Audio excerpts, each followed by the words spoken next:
Okay, it's time for a controversial take here. To put it simply, I believe that open world has completely ruined the essence of Zelda games. The Legend of Zelda is possibly one of the most loved gaming franchises in history, with a rich lineage of near perfect scoring games and some fantastic in-depth lore to match.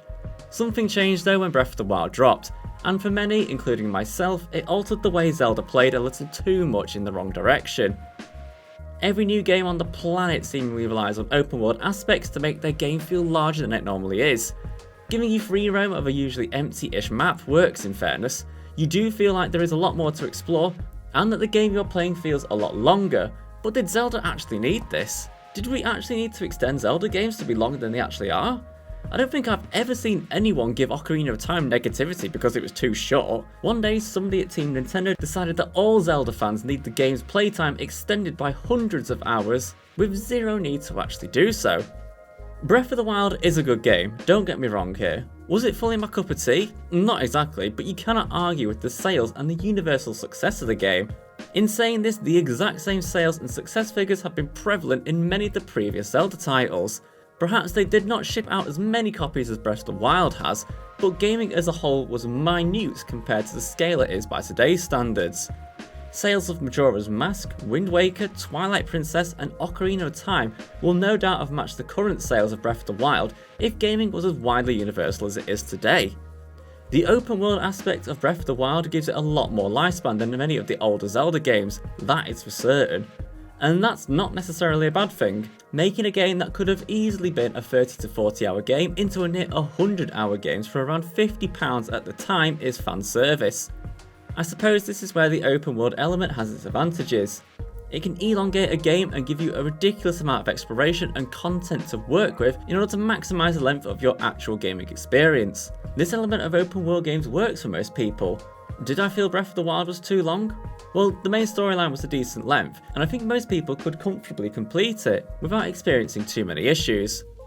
But was there a need for that many side quests and other little elements in the game?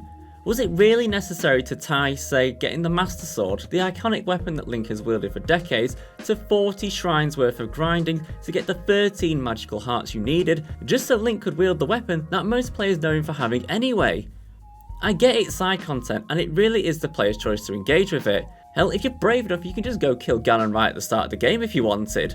But did it have to feel like such a grind? Not really, but I suppose I can see the appeal to a lot of folk out there. Now we come to the main issue with Breath of the Wild, which I imagine will be present in Tears of the Kingdom as well, and it's an issue that actually made me give up playing Breath of the Wild on many occasions. I am not expected to be handheld with my gaming experiences, and I don't really need to be told exactly where to go. But Breath of the Wild essentially gave you 4 locations on the map right near the start of the game and made you go and find out for yourself if you could actually do them or not.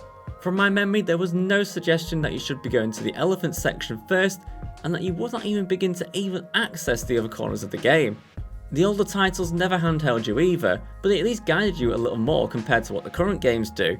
You would be told a destination you needed to reach in order to complete the next section of the game, but you would not be told how to exactly do said section of the game. Let's take Wind Waker for example here. Travel there would often involve jumping on your boat and sailing the seas in search of a brand new island to grab some form of item from. You would be given the name of the island and the general direction, but no indication on how to reach the end goal of said island. In a way, this made the objective linear, but it worked so well because it was still a challenge once you had reached said island and had to figure out for yourself how to reach the end goal. Has the open world fully killed off Zelda as a game? Absolutely not. The series is still ridiculously successful, and fans are adoring the games that are being released. Is there an urgency to change the formula back to the nostalgic way of life? Again, absolutely not. But maybe it is time to think about releasing a new Zelda title somewhere down the line that is not reliant on open world. Give us that beautiful nostalgic Zelda hit in a brand new title, Nintendo. Just this once, please. For more content just like this, don't forget to like, comment and subscribe to GG Recon Gaming.